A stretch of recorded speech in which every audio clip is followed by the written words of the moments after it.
नमस्कार. आत्रेय समारंभम वाग्भटाचार्य मध्यमम अस्मद आचार्यपर्यंतं वंदे गुरुपरंपरा. सुश्रुत संहितायां निदानस्थाने 11 अध्यायः. अथा तो ग्रंथि अपचि अर्बुद गलगंडानां निदानं व्याख्यास्यामः यथा उवाच भगवान धन्वंतरी. 11वा अध्याय. 10व्या अध्यायामध्ये आपण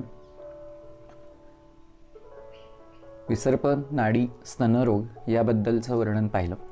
आता 11व्या अध्यायामध्ये ग्रंथ किंवा ग्रंथी, अपची, अर्बुद, गलगंड यांचं वर्णन पाहणार आहोत. सगळ्यात सुरुवातीला हेतू आणि संप्राप्ती. आता या नावाच्या श्लोकावर टीका मात्र काही विशेष नाही आहे. अथात इत्यादी एवढीच निबंध संग्रहामध्ये टीका आलेली आहे. त्यामुळे पण पुढची श्लोक आणि टीका याबद्दल आपण पाहूया. वातादयो मांसम असृक्ष दुष्टः संदुष्य मेदश्च कफानुविद्धम वृतोन्नतं विग्रथितं तु शोफम कुर्वन्ति अतो ग्रंथिर इति प्रदिष्टः. या श्लोकामध्ये एक पाठभेद फक्त त्यांनी सांगितला. जिथे संदुश्च मेदश्च कफानुविद्धम आहे तिथे खाली तथा सिराश्च असंही वर्णन आलेलं. आता श्लोकामध्ये काय सांगितलंय? वातादयो मांसम असृक च दुष्टः.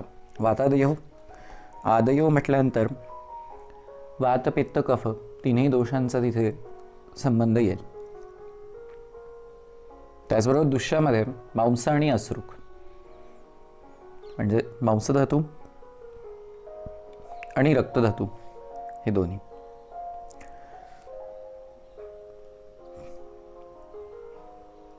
त्याचबरोबर कफसंयुक्त मेद, कारण मेदाचा आणि कफाचा हा आश्रय संबंध आहे.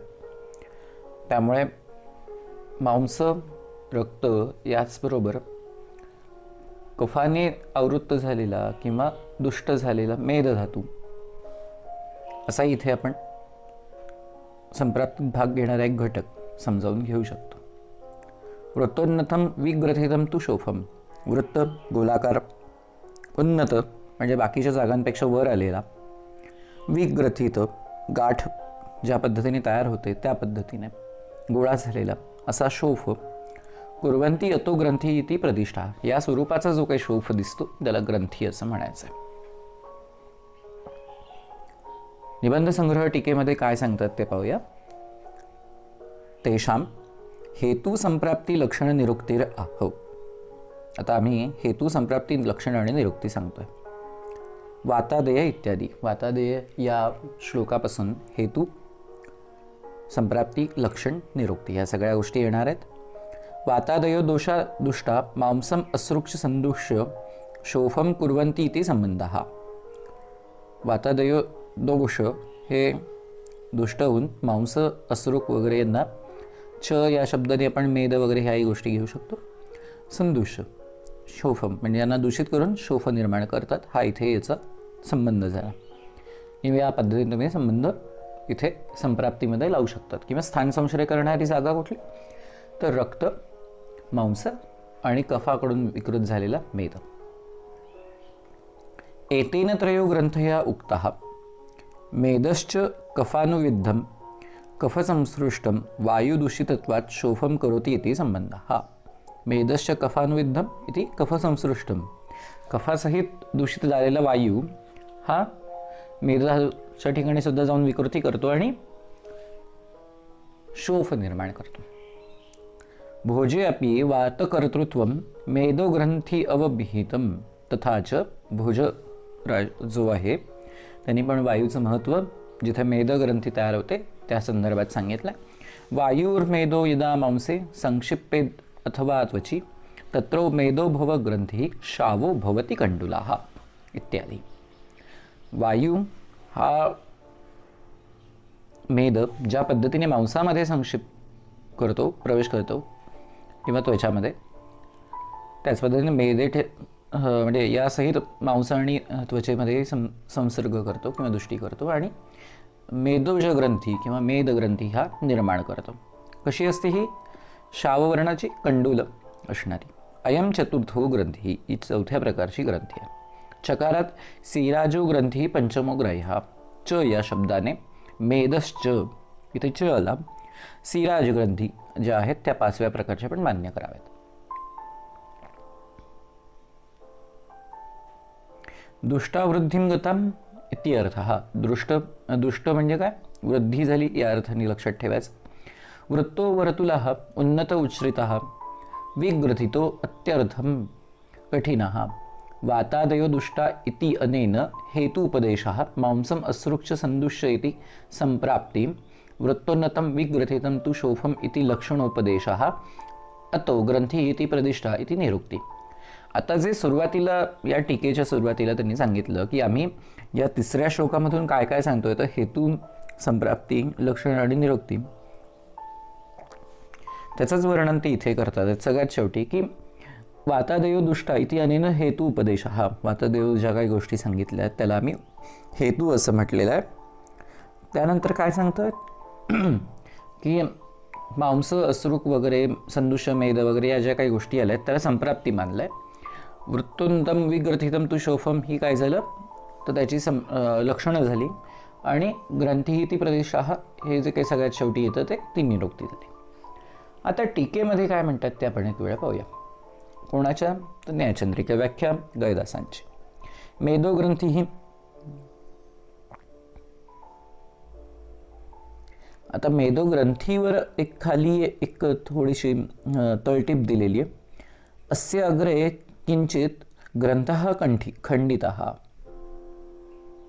इथे ग्रंथ खंडित आहे काहीसा. आता इथे ग्रंथ हा ग्रंथीच्या संदर्भात आला आहे की टीकेच्या संदर्भात, याचा मात्र एकदा विचार करावा लागेल, लक्षात येईल समजा पुढे वाचताना. मेदो ग्रंथी ही पृथक एव संप्राप्त्या अन्वितः. हां, असू शकतं की कदाचित ग्रंथ किंवा त्या टीकेच्या संदर्भात इथे त्यांनी खंड सांगितला असावा, कारण थेट मेदग्रंथीचं वर्णन त्यांनी सुरू केलं. वातादयो मांसमसृक्ष दुष्ट हा इथपर्यंतचं त्यांनी वर्णन दिलेलं नाही आहे. त्या अर्थी तो भाग एक कुठेतरी काही कारणाने मिसिंग असू शकतो, हरवलेला असू शकतो. पण पुढचं सूत्र पुढे त्या टीकेत काय म्हटलं ते पाहूया. पण मेदोग्रंथी पृथक एव संप्राप्ती अन्वितः, स्वतंत्रपणे संप्राप्ती त्यांनी सांगितली आहे. यदुक्ते भोजे, जे आता भोजाचं जे वाक्य आपण डल्हण्याने वापरलं आहे ते गयदासांकडूनच काढलेलं आहे, त्यांच्याच टीकेतून वापरलेलं आहे. भोजे वायुर्मेदो यदा मांसे विक्षिपेद अथवा त्वची तत्र मेदो भव ग्रंथी शावो भवती गंडुरः इत्यादी. आता इथे पण एक पाठभेद त्यांनी तिथून दिला आहे की कंडुराच्या ऐवजी मधुकोश टीकाकार जे आहेत, मधुकोश टीकाकारांनी इथे, आता साधारणतः टीकाकारांचं एक वैशिष्ट्य असं असतं की टीकाकार बाकी उपलब्ध असलेल्या सगळ्या त्यांच्या आधीच्या असणाऱ्या टीकाकारांचे आणि ग्रंथकारांची मतं तिथे उद्धृत करतात. त्यामुळे जो काही मधुकोशकारांनी भोजांचा हा जो काही पाठ घेतलेला असेल ग्रंथीच्या टीकेमध्ये, विजय रक्षित आणि श्रीकंठ दत्त या दोघांनी, तर तिथे कंडुराच्या ऐवजी त्यांनी पांडुराहा शब्द वापरला आहे वर्णाच्या स्वरूपानुसार. पण शाव आणि पांडू असे वर्ण असू शकतात. कृशः कृशे महान स्थूले ग्रंथिर्भिन्नश्च पेडतः. कृश स्वरूपात किंवा महान मोठा स्थूल स्वरूपात हे वेगवेगळ्या प्रकारच्या ग्रंथी निर्माण होतात. तिल कल्क निभम स्रावो घृतवश्च अस्य जायते. सिराज ग्रंथेस्तु पृथक एव संप्राप्ती. सिरा ग्रंथीची स्वतंत्रपणे संप्राप्ती सांगली. तिलकल्क प्रमाणे असणारा जो काही स्राव आहे किंवा घृतप्रमाणे असणारा तुझा निर्माण होतो असं इथे यांनी वर्णन केलेलं आहे. साधारणतः मेदज ग्रंथीच्या बाबतीत हे वर्णन आलेलं असू शकेल. पुढचं सूत्र येऊया. आयम्यते व्यथ्यत इति तोदम प्रत्यस्यते कृत्यत इति भेदम. कृष्णो अमृदुर बस्तीर इति वाततश्च भिन्नास्रवेच्च अनिलजो अस्रम अच्छम. वाताची ग्रंथीचं वर्णन ते करतात. कसं आहे तर आयाम, व्यथा, तोद, विक्षेप, छेदन, भेद आदी लक्षणं निर्माण होतात. आयम्यते म्हणजे आतमधून ओढल्यासारखं होतं. प्रत्यस्यते कुठेतरी बाहेर फेकल्यासारखं वाटतं.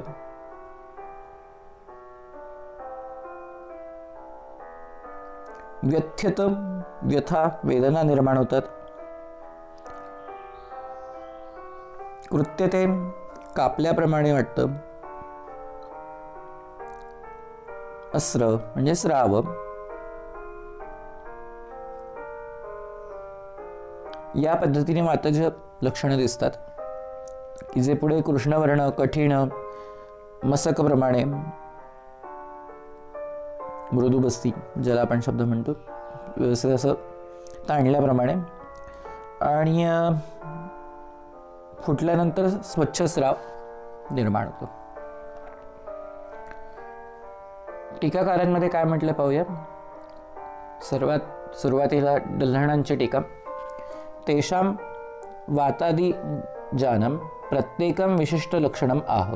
आता प्रत्येकाचे विशिष्ट लक्षणं ते सांगणार आहेत. आयम्यते वायु आकर्षेण दीर्घ इव क्रियते. वायूकडून आकर्षण, ओढलंय, ही दीर्घकाळपर्यंत क्रिया. ग्रंथी इति शेषः. आता शेष, वाक्यशेषाने ओळखून घ्यायचं की इथे ग्रंथी हा शब्द आहे.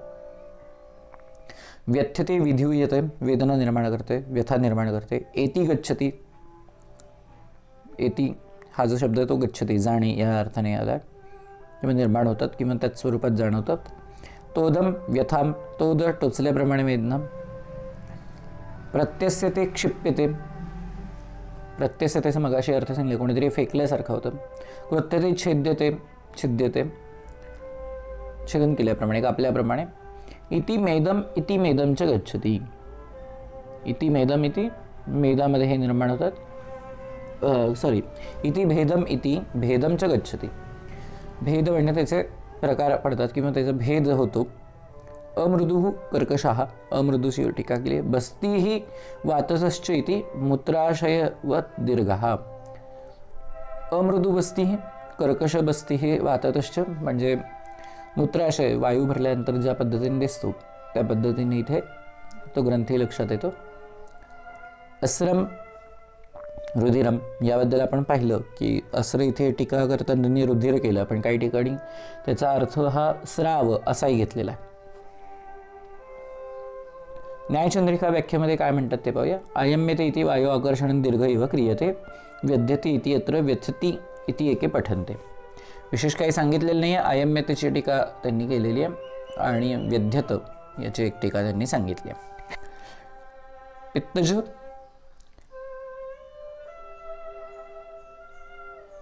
दंदह्यते धुप्यति चुष्यते च. पापच्यते प्रज्वलितव ज्वलतीव चापी. दंदह्यते धुप्यति चुष्यते च. पापच्यते प्रज्वलतीव चापि. रक्तः स पीतो अपि अथवा अपि पित्ता भिन्नः स्रवेत्. उष्णम अतीव च आस्रम. दंदह्यते, दह निर्माण होतो. धुप्यती, संताप निर्माण करतो. च अतिमात्रम, अतिशय प्रमाणामध्ये. पापच्यते, पचन होतं. प्रज्वलतीव, जणू काही तिथे काहीतरी जळतंय अशा पद्धतीने स्वरूप दिसतं. रक्तः स पीतो अपि अथवा, तिथून जो रक्तस्राव समजा काही होत असेल तर तो पीत वर्णाचा होतो. आणि भिन्नः म्हणजे फुटल्यानंतर. स्रवित उष्णम अतीवच अस्रम, आणि उष्ण स्राव तिथून बाहेर पडायला लागतो. टीकामध्ये काय म्हटलं. दंदह्यते भ्रूषम दह्यत इव, दहन झाल्याप्रमाणे. धुप्यतीच अतिमात्रम, अतिशयेन संतापम करोति. धुप्यतीचा अर्थ दिलाय अतिशय संताप करतात. पापच्यते भ्रूषम पच्यते इव, पापच्यते भ्रूषम पच्यत म्हणजे लवकर पचन होतं. प्रज्वलितव भस्मीभवतीव, म्हणजे एखादी गोष्ट जळल्यानंतर भस्म स्वरूपात जाते तसं स्वरूप इथे दिसतं. न्यायचंद्रिका व्याख्या. पित्तग्रंथो दंदह्यते भृशं दह्यते इव पापच्यते भृशं पच्यते इव प्रज्वलते इव प्रकर्षेण ज्वलती इव. इथे बाकीच्या टीकेमध्ये वेगळं नाही आहे, फक्त प्रज्वलती इवची टीका इथे प्रकर्षेण ज्वलती इव एवढीच केलेली आहे. पण कफज घेऊया आणि आज थांबू. शीतो विवर्णो अल्परुजो अतिकंडुः पाषाणवत् संहनन उपपन्नः चिराभिवृद्धिश्च कफ प्रकोपा भिन्न स्रवेत शुक्लघनं च पूयम. शीतो अविवर्णो शीत स्वरूपाचं असलेलं, अविवर्ण ईशत विवर्ण असलेलं, अल्परुजा असलेलं, अतिशय कंडू असलेलं, पाषाणवत दगडाप्रमाणे घन असलेलं, संहनन असलेलं, चिराभिवृद्धिश जसं शीघ्रपाक हे पित्तामध्ये लक्षण आहे तसं इथे नाही आहे, इथे चिरकालानंतर वृद्धी आहे. कफ प्रकोपात भिन्न जेव्हा फुटेल तेव्हा स्रवेत स्राव निर्माण होतो. शुक्ल घनमच पूयम श्वेत स्वरूपाचा स्राव निर्माण होतो. सूत्र पुन्हा एकदा पाहूया. शीतो अविवर्णो अल्परुजो अतिकंडुः पाषाणवत् संहनन उपपन्नः चिराभिवृद्धिश्च कफ प्रकोपात भिन्ना सर्वेत शुक्ल घनमच पूयम. टीकेमध्ये काय म्हटलं तर न्यायचंद्रिका व्याख्या आणि निबंध संग्रहात. तर न्यायचंद्रिका व्याख्या आधी आपण यावेळेस पाहूया. गैदासंची टीका. कफग्रंथो शीतो अविवर्णम इति ईषद विवर्ण. हा अविवर्णाचा अर्थ त्यांनी ईषद विवर्ण केलेला आहे. पाषाणवत कठीण, पाषाणाप्रमाणे कठीण आहे. संहनन उपपन्न संहतान्वितो महान इति अर्थ. मोठं दीर्घ स्वरूपाचं वाढणारं या अर्थाने. आणि इथे निबंध संग्रह टीका पाहू. पण अविवर्ण ईशत विवरणा गैदासांच्या टीका त्यांनी पुन्हा एकदा केलेली आहे. पाषाणवत पाषाण इव कठिना इति अध्यारा आणि संहन उपपन्नाहाची टीका करतात मात्र संघातान्वितो महान इति अर्थ हा असं त्यांनी केलं आहे. संघात घनस्वरूपातलं आहे अशा अर्थाने. यानंतर मेदश आणि अन्य ग्रंथींची संप्राप्ती आपण पुढील वेळेस पाहूया. आज आपण इथेच थांबूया.